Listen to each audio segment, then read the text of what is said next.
Question है, a car travel with constant speed on a circular road on level ground. In the figure shown, F air is the force of air resistance on the car. Which of the other forces best represent the horizontal force of the road on the car's tires? So इस question में एक तो ये समझ लो कि हम top view देख रहे हैं, यानी ऊपर से कार को देख रहे हैं, ड्रोन से कार को देख रहे हैं। और दूसरा इस क्वेश्चन में दिया हुआ है कि कांस्टेंट स्पीड है। कांस्टेंट स्पीड का मतलब है कि वेलोसिटी का मैग्नीट्यूड चेंज नहीं हो रहा है, डायरेक्शन चेंज हो रही है।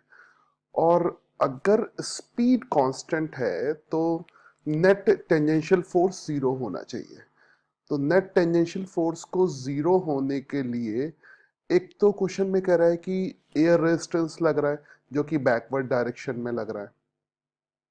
इसको बैलेंस करने के लिए कार के टायर पर static friction force forward direction में लगना चाहिए।